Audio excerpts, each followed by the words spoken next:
하루 24시간 안에는 낮과 밤이 있습니다. 마찬가지로 인간 안에는 두 단어가 있습니다. 충성과 배신이라는 것이죠. 어떤 사람 보면 굉장히 충성스러운 사람이 있어요. 가정에도 충성스럽고 친구들 사이에서도 충성스럽고 어느 회사에 다녔는데도 월급과 상관없이 충성스러운 사람이 있습니다. 반대로 어떤 사람은 그의 삶에 배신이라는 딱지가 늘 붙어 다녀요. 아내한테도 배신하고 남편한테도 배신하고 사회에서도 직장에서도 늘 배신자로 살아가는 사람, 나라에 대해서도 배신하는 그런 사람들이 있습니다. 우리들의 자화상은 어떤 모습인지 모르겠습니다. 이 배신하는 사람들에게는 두 가지 모습이 있는데, 첫째는 들킬 때까지 위장한다는 것입니다. 마지막 순간까지 자기를 위장을 합니다. 안 그런 것처럼. 그게 첫 번째 모습이죠. 두 번째는 이분들이 배신하는 동기가 어쩔 수 없어서 배신하는 사람도 있지만 의지적으로 배신하는 경우가 있습니다. 이 사람은 못 꺾습니다. 왜냐하면 자기 의지적으로 자기가 배신했기 때문에. 그런 최초의 사람이 인류를 죄악으로 내몰아쳤던 아담과 이브의 배신이 그런 종류의 배신입니다. 예수님을 사랑했던 제자들이 있었습니다. 예수님은 십자가에 못 박혀 돌아가시기 바로 전에 사랑하는 제자들을 한 곳에 모아서 저녁 만찬을 했습니다. 그때 성만찬을 베풀면서 예수님은 제자들의 발을 씻어주셨죠. 특별히 이 최후 만찬에서 눈에 띄는 사람이 가룟 유다입니다. 예수님께서 가룟 유다가 배신하는 것을 아셨어요. 가룟 유다가 자기를 팔아서 십자가에 넘겨서 것을 예수님이 아시고 마지막 순간까지 배신의 길을 걷지 않도록 가룟 유다에게 끝까지 예수님이 배려를 하십니다. 그 배려하는 모습이 뭐냐면, 만찬할 때 그 만찬 때 가장 중요한 사람을 좌우에 앉힙니다. 한쪽에는 요한을 앉혔습니다. 그리고 여러 많은 제자들이 있고 베드로도 있는데 그 옆에 가룟 유다를 앉혔습니다. 그 이유는 가룟 유다가 배신하기로 마음을 먹은 걸 아시고 그 마음을 돌이켜 보려고 예수님이 자기 우편에 앉혔단 말이죠. 그렇지만 가룟 유다는 끝까지 예수님께서 마지막 순간까지도 배신할 사람이 있다, 이 얘기까지 다 했는데도 가룟 유다는 아닌 척합니다. 내 떡을 먹는 사람은 배신할 자다, 내니까 라고 말했던 사람이 가룟 유다였다는 것이죠. 이 가룟 유다의 배신에는 어쩔 수 없이 우연히 배신한 게 아니라 배신하려고 하려는 의지가 그 사람 속에 있었다는 것을 우리가 여기서 발견하게 됩니다.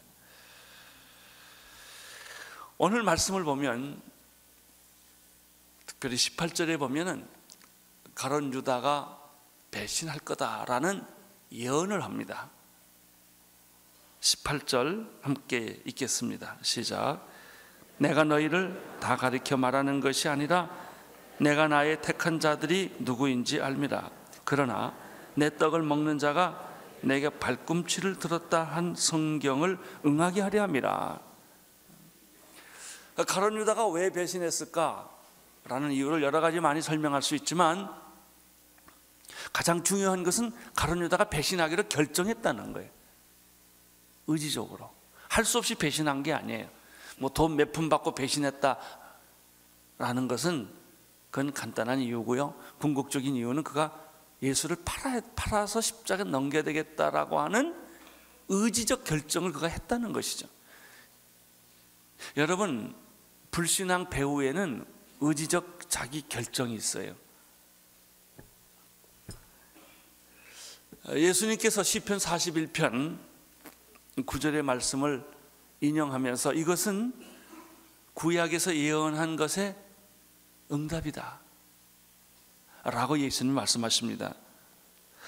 시편 41편은 누가 썼냐면 다윗이 썼습니다. 악한 자에게 배신을 당한 고통을 쓴 시가 이거예요. 여러분 가운데 배신당한 너무너무 분하고 속상한 사람은 41편을 읽어보세요. 그 사람을 위한 시가 시편 41편이에요. 그가 이렇게 시를 썼습니다. 나의 신뢰하는 바 내 떡을 먹던 나의 가까운 친구도 나를 대적하여 그 발꿈치를 들었다라는 표현을 시편에서 다윗이 했지요. 여기 재미있는 일이 있습니다. 배신은 누가 하냐? 내 녹을 먹은 사람이 배신합니다. 반드시 나한테 신세 진 사람이 배신하게 되어 있습니다. 내 가까운 친구가 배신하게 되었다는 것이 시편 41편에 다윗이 우리에게 가르쳐 준 것입니다. 다윗은 실제로 그런 일을 겪었습니다. 다윗이 아들 압살롬에게 배신을 당해서 왕권에서 쫓겨나죠. 다른 사람에게 쫓겨나는 게 아니라 자기 아들한테 쫓겨난다는 왕의 이 정말 기막힌 그 일들이 여기 있죠.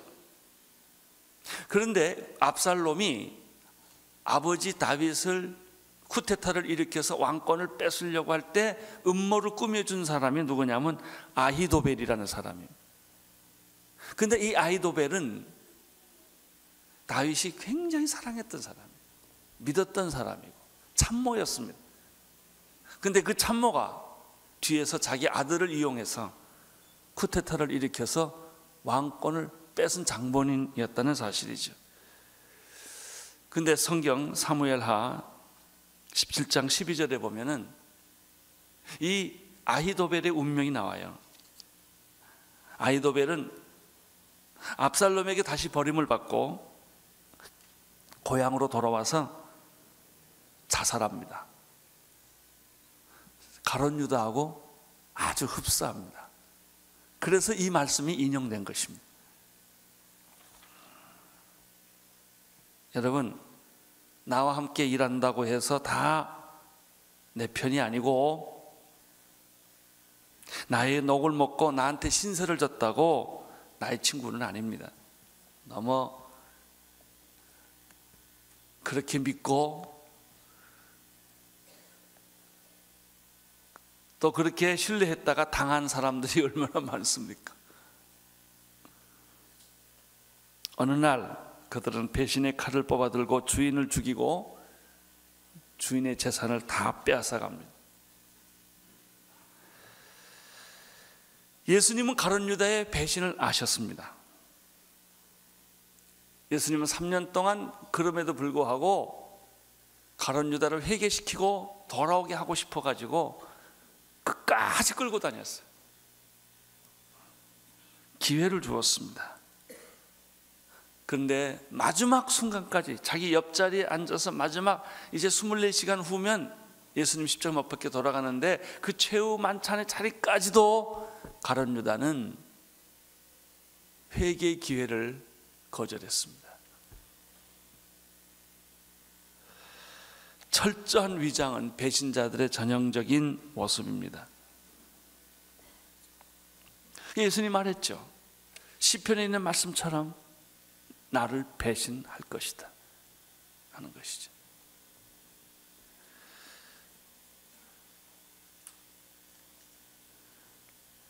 (19절을) 보시겠습니다. 19절 시작. 지금부터 일이 이루기 전에 미리 너희에게 이름은 일이 이룰 때 내가 그인 줄을 너희로 믿게 하려 함이라. 그렇다면 왜 예수님께서 이 예언의 말씀을 미리 해주셨을까? 우리가 의심하면 좀 미리 막아주시지. 네, 여러분 성경을 잘 보십시오. 예수님은 마지막 순간까지 막으려고 했어요. 근데 이 가룟 유다의 스스로의 선택, 하나님은 아담과 이브의 이 배신을 막으려고 마지막까지 했지만 아담이 스스로 선택한 일을 안 믿고자 하면, 배신하고자 하면 아무 누구도 못 막아요. 여러분, 아담이 배신했을 때 하나님의 고독이 얼마나 컸을까요? 마지막까지 아니기를 바랬는데 배신의 칼을 들었다고. 가룟 유다가 마지막까지 내가 사랑하는 12제자 중에 하나인데 이 사람은 배신 안 하리라고 생각했는데 배신의 칼을 들었을 때 예수의 고독이 얼마나 컸겠냐는 거죠. 물론 예수님이 하나님이니까 무력으로, 완력으로, 그 힘으로 얼마든지 제압할 수는 있지만 하나님의 사랑은 무력으로 쓰는 게 아니라고요. 완력으로 내가 무릎 꿇기를 원하지 않아요. 내가 스스로 돌아오기를 원하고 회개하기를 원하는 거지, 회개는 강제로 시키지 못해요.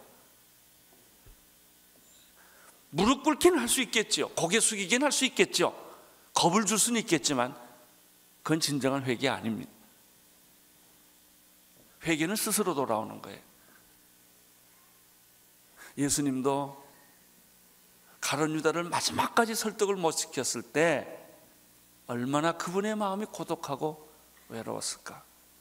마치 이것은요, 자기 자식을 설득시키지 못하는 부모의 고독과 똑같은 거예요. 내가 난 자식인데 타락하고 방탕하는 걸 부모가 얼마나 막으려고 눈물을 흘리지만 아들이 맘먹고 나가려고 결정하면 부모가 방법이 없는 거예요. 그 때리겠습니까? 가두겠습니까? 뭘 어떻게 하겠습니까? 본인이 그렇게 하겠다는데. 이런 것이 아담에게도 있었고 가룟 유다에게도 있었던 것이죠. 그러면 예수님께서 이 예언의 말씀을 왜 미리 말씀해 주셨는가? 예수님은 마지막 순간까지도 가룟 유다를 막으려고 했지만 가룟 유다의 대답은 끝까지 위장한 것이었고 끝까지 속인 것이었습니다. 이 사건은 제자들의 공동체에 있어서는 굉장히 중요한 사건이었어요. 생각해 보세요. 스승을 팔아서 십자가 못 박혀 죽이고 공동체는 풍지박산이 됐던 이 사건이 그렇게 간단한 사건이 아니죠. 그럼 제자들이 나중에 이런 말을 할 거예요. 예수님이 몰랐단 말이냐? 가룟 유다가 배신할 걸 몰랐단 말이냐? 오늘 19절에 보면 아니다 이거예요.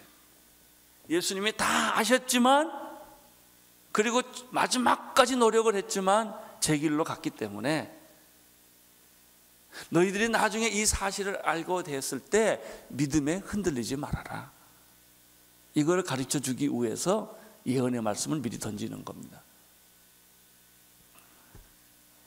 여기 보십시오. 지금부터 일이 이루기 전에 미리 너희에게 이것을 말하는 까닭은 이럴 때, 그런 사건이 생겼을 때 내가 그인 줄을 너희로 믿게 하기 위하여, 하나님의 아들이시요 인류의 메시아요 구원자이신 예수 그리스도를 의심하지 않도록, 예수님이 다 아셨지만, 미리 다 아셨지만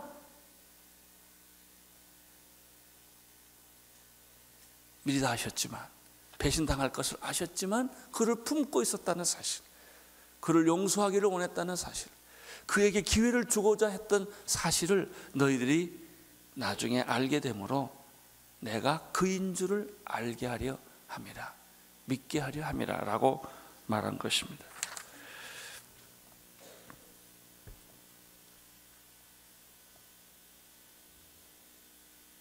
(20절을) 보겠습니다. 20절 시작. 내가 진실로 진실로 너희에게 이르노니 나의 보낸 자를 영접하는 자는 나를 영접하는 것이요 나를 영접하는 자는 나를 보내실 이를 영접하는 것이니라. 예수님께서 왜 가룟 유다가 자기를 배신할 것을 알면서도, 미리 아시면서도 이를 끝까지 품으려고 했던가? 마지막 순간까지. 20절에 보면은 구원의 메시지를 주기 위해서 그랬습니다. 나를 보내는 자를 영접하는 자는 나를 영접하는 것이요 나를 반도 뒤집습니다. 나를 영접하는 자는 나를 보내신 자를 영접하는 것이니라. 구원의 진리에는 변함이 없다. 배신이 예수의 십자가의 구원의 진리를 뒤바꾸지 못한다. 예수님을 믿는 사람들, 앞으로 믿을 사람들, 예수님의 진리를 따르는 사람들에게서도 구원의 진리는 계속해서 동일하게 선포된다 하는 얘기예요. 나를 믿는 자는 내 아버지를 믿는 것이고 내 아버지를 믿는 것은 나를 믿는 것이다. 이 진리는 변하지 않는다. 가룟 유다가 배신해도 변하지 않고 천지가 뒤집어져도 변하지 않고 천인이 만인이 넘어져도 변하지 않는 진리 중에 하나는 예수가 메시아라는 사실이다.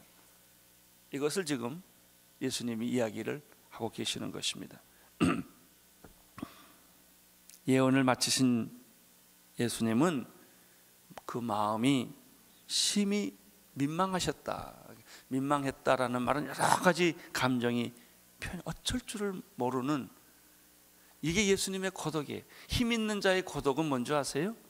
힘을 쓰면 간단한 일인데 힘 안 쓰는 게 고독이에요. 내가 저 사람 죽일 수 있어요. 나 돈 많아요. 나 실력 있어요. 권력 있어요. 근데 그 권력 안 쓰는 게 겸손이에요. 힘 안 쓰는 게 겸손이라. 그게 어려워요. 내가 저 사람 살릴 수 있는데도 못 살리는 게 어려운 거예요. 여기에 가진 자의 고독이 있고 힘 있는 자의 아픔이 있는 거예요. 예수님이 가룟 유다가 배신할 것을 알면서도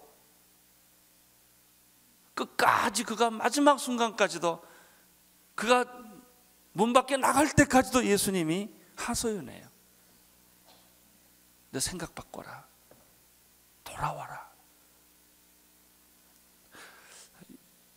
그런 것이죠.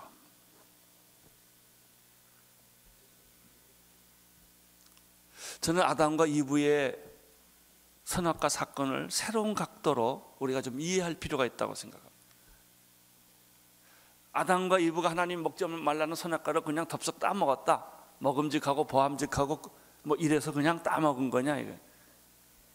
그것보다 더 깊은 영적인 이유가 있는 거예요. 하나님이 그걸 보시고 불을 내려서 얼마든지 막을 수 있는데도 왜 그걸 놔뒀을까? 이 가룟 유다 사건하고 연관이 됩니다. 21절 보시겠습니다. 21절 시작. 예수께서 이 말씀을 하시고 심령이 민망하여 증거하여 가라사대 내가 진실로 진실로 너희에게 이르노니 너희 중 하나가 나를 팔리라 하시니라. 이거는 지금 제자들한테 한 얘기인데, 제자들한테 한 얘기겠습니까? 아니죠. 가룟 유다한테 한 얘기죠. 가룟 유다 보고 들으라고 한 얘기죠. 예수님이 너무나 마음이 힘드셨다는 거예요. 이 마지막 성만찬하고 제자들의 발을 씻어주시고, 그리고 사랑하는 제자 하나가 나를 배신하여 팔 것을 아셨는데 너무나 마음이 힘드셨다는 거죠. 민망했다. 여러분 예수를 안 믿으면 하나님의 마음이 얼마나 힘든 줄 아세요? 여러분은 쉽게 안 믿는다 이렇게 말할 수 있어요. 하나님은 너무나 고통하는 거예요. 이건 마치 뭐하고 똑같으냐면, 자기 자식이 타락을 했는데 나갔는데 안 돌아온 자식을 보고 아버지가 너무너무 힘들어하는 거하고 똑같은 거예요. 멱살을 끌고 데려오겠습니까? 그걸 어떻게 하겠습니까? 안 오겠다는 거. 아버지가 우는 거예요. 고독한 거예요. 남의 자식 잘 되면 무슨 소용이 있어요? 여러분, 상속을 할 때요, 옆집에 있는 모범생한테 상속 줍니까? 내 집에 있는 호로자식한테 상속합니까? 그래요. 옆집에 있는 아무리 좋은 모범생이 있다 하더라도 부모는 지 자식한테 상속하는 거예요. 이게 아비의 심정이라고요. 그러니 그 아들이 조금만 잘해주면 아버지가 얼마나 좋아하겠어요. 그냥 뭐 이렇게 모범생이 안 돼도 이게 하나님의 마음이라니까요. 여러분요, 몸만 싹 이렇게 틀면 하나님은 기절을 해요. 너무 좋아가지고. 이게 아버지의 마음이라는 거예요. 이게 예수님의 마음이에요. 예수님은 여러분이 돌아오기를 원하세요. 예수님은 여러분이 회복되기를 원하세요. 아버지의 품으로 오기를 원하세요.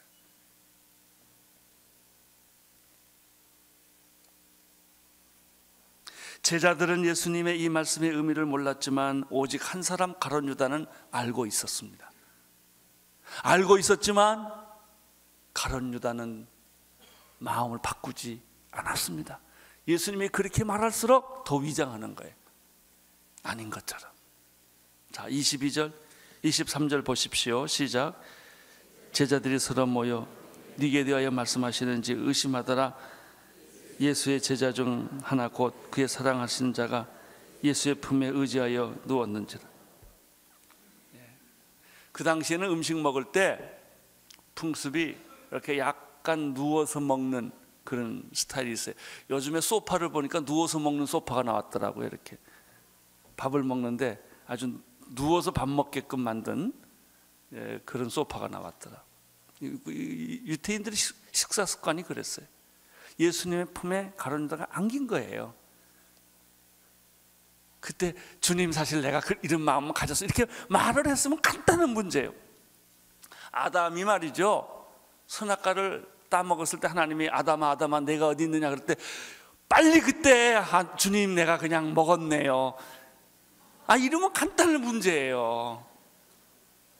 먹어놓고도 끝까지 안 먹었다는 거예요. 이거 내가 먹은 거는 하나님이 막 야단하니까 내가 먹은 게 아니고 그 여자가 줘서 먹었는데 내가 언제 그 여자 달라고 그랬냐? 하나님 당신이 줬지. 인간의 자존심이라는 것, 인간의 그 의지라는 것이 이렇게 돌아가는 거예요.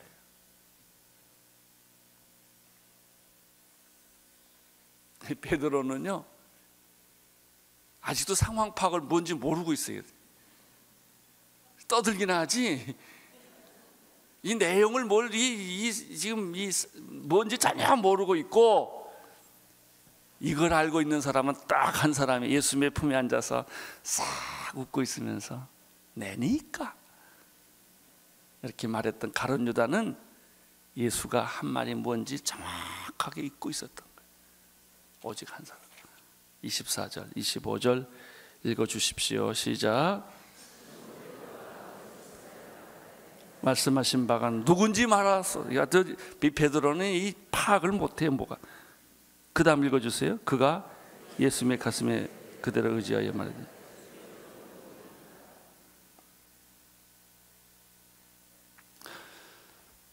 선택의 기회가 마지막 주어지는 순간이었지만 이후로는 없습니다. 끝이에요. 이게 종말이라는 것입니다. 이게 심판이라는 것입니다. 종말과 심판이라는 것은 기회를 줬지만 기회가 없어서 종말 오는 거 아닙니다. 기회를 줬지만 기회를 받지 않는 것입니다. 선택의 기회를 이제는 더 이상 가질 기회가 없었던 것이죠. 자, 26절에서부터 30절까지 쭉 읽어보십시오. 시작.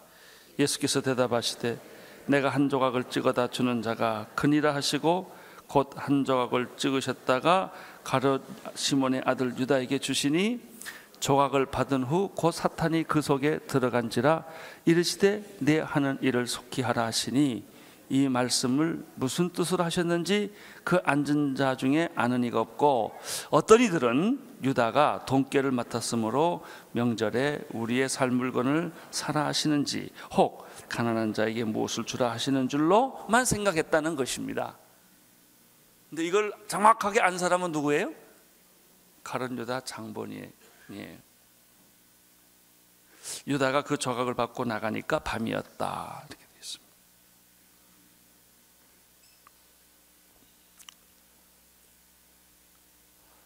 오늘 이 설교를 듣고 알아야 될 사람만이 압니다. 여기서 우리는 몇 가지 영적 교훈을 발견할 수 있습니다. 첫째, 배신은 타락의 신호탄이다라고 하는 거예요. 그러면 배신은 어떻게 왔냐? 배신은 불순종 때문에 일어납니다. 순종해야 되는 줄 알면서도 하지 않을 때 배신하게 되고, 배신을 하게 되면 마귀가 찾아옵니다. 여기 보세요. 그 떡을 먹으니까 누가 찾아왔어요? 마귀가 왔다고 그랬어요. 마귀가 먼저 온 게 아닙니다. 떡을 먹으니까 마귀가 온 거예요. 예? 여러분, 아담과 이브를 유혹했던 사탄이 있었어요. 사탄이 아무리 유혹해도 아담과 이브 속에 못 들어갑니다. 언제 들어갑니까? 그 선악과를 먹고 나면 마귀가 들어갑니다. 그러니까 중요한 것은 우리의 의지적 선택이에요. 여러분이 지금이라도 회개하고 주님께 돌아오면 마귀는 그 자리에 미끄러져 나갑니다. 사라져버려요. 못 들어와요. 그러나 여러분들이 의지적으로 불순종하면, 알면서도 순종하지 않으면 직통으로 마귀가 들어간다는 얘기예요. 두 번째,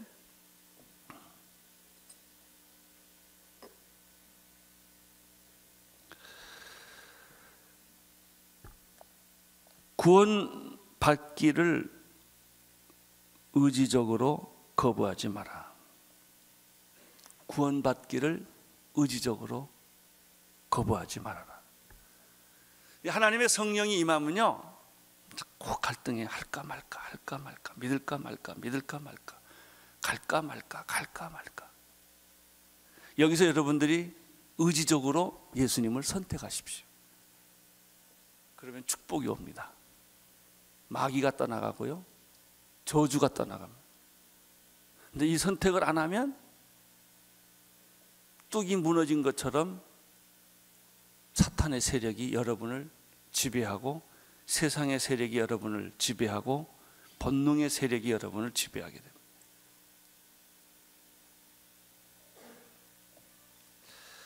세 번째입니다. 여러분은 의지적 선택을 예수님께 드리는 유일한 방법은 예수 그리스도를 바라보는 것입니다. 혼자 있으면 안 돼요. 근데 예수님을 보고 있으면 모든 이론, 이성, 상식, 경험, 이것을 넘어서 여러분, 내가 얘기하는데 이론적으로는 안 돼요. 이성적으로는 해석이 안 됩니다. 안 되는 게 너무나 많습니다. 내가 예수 믿는 이유도 있지만요, 나보고 말해도 안 믿을 이유를 대려면 믿는 만큼 돼요. 될 수 있어요. 안 믿는 이유를 따지자면. 여러분, 많은 실존주의 지성인들이 그 문학가들이 그냥 한 거 아닙니다. 사르트르란 뭐 이런 분들이라든지 지드라든지 모든 실존주의 철학자들이라든지 이런 분들이 그냥 한 거 아니에요. 버트란 러셀이라든지 그분들 나름대로 다 그런 회의의 과정들을 겪었던 거예요. 결론이 뭔지 아세요? 그냥 믿어야 돼요. 오늘 나는 그런 축복이 여러분에게 있게 되기를 바랍니다. 이성의 끝이 신앙을 갖느냐? 안 그래요. 논리의 끝이 하나님을 만나느냐? 안 그렇단 말이죠. 여러분들이 성령이 임하면 의지적으로 예수님 믿기로 그냥 결정하셔야 돼요. 이게 순종이에요. 이게 하나님의 은혜요. 이게 하나님의 선택이에요. 나는 매번 그런 생각해요. 내가 왜 예수 믿었지? 나도 모르겠어요. 공부를 많이 해서, 책을 많이 읽어서, 성경을 많이 읽어서? 아니에요. 성경을 그렇게 많이 믿고도 무신론자 될 수 있거든요. 나는 오늘 여러분의 의지를 예수님께 드리기를 축원합니다. 믿겠습니다. 이렇게 결정하셔야 돼요. 마지막 30절에 보면요, 재미있는 표현이 있어요. 유다가 그 조각을 받고 곧 나가니 뭐라고 그랬죠? 밤이었다. 아주 상징적인 언어입니다. 이게 밤이었다. 여러분 부탁합니다. 밤에는 그냥 자세요. 그냥 자세요. 모든 나쁜 짓들은 다 밤에 일어납니다. 새벽에 모여서 밤늦게도록 술 먹지 새벽에 일어나는 술 안 먹습니다. 예? 여러분, 밤은 우리를 죽이는 거예요. 그래서 하나님이 밤은 자게 만들어서 그냥 해지면 잘하 이거예요. 요즘 우리 아이들이 공부한다고 밤 1시, 2시예요. 이게 다 정신병 걸릴 얘기입니다. 우울증 걸릴 얘기들, 전부 밤늦게 자는 사람들 다 정신병, 우울증 걸릴 수 있는 확률이 굉장히 높은 사람들이에요. 밤에는 어떻게 해요? 자요 그냥. 이 가룟 유다가 떡을 가지고 나가니 밤이더라 그랬거든요. 로마서 13장 12절 14절에 이런 말씀이 있어요. 한번 같이 읽겠습니다. 밤이 깊고 낮이 가까웠으니 그러므로 우리가 어둠의 일을 벗고 빛의 갑옷을 입자. 낮에와 같이 단정히 행하고 방탕과 술 취하지 말며 음란과 호색하지 말며 쟁투와 수기하지 말고 오직 주 예수 그리스도의 옷 입고 정욕을 위하여 육신의 일을 도모하지 말라. 아멘. 이 말씀 때문에 그 유명한 어거스틴이 탕자의 옷을 벗고 하나님의 자녀로 돌아오지 않았습니까? 이 말씀 때문에. 여러분, 밤의 일을 벗어나십시오. 우리 그리스도인들은 밤에 자고 새벽에 일어나는 사람들입니다. 새벽의 사람들입니다. 우리 그리스도인들은 자기 의지를 주님 앞에 드리는 사람들입니다. 그리스도인들은 어떤 사람들인가? 배신의 벽 앞에서 예수 그리스도를 바라보는 사람들이에요. 나는 여러분들이 오늘 이 아침에 여러분의 의지를 하나님 편으로 선택하기를 바랍니다. 나는 여러분의 의지적 결단을 하나님 쪽으로 주사위를 던질 수 있게 되기를 축원하는 것입니다.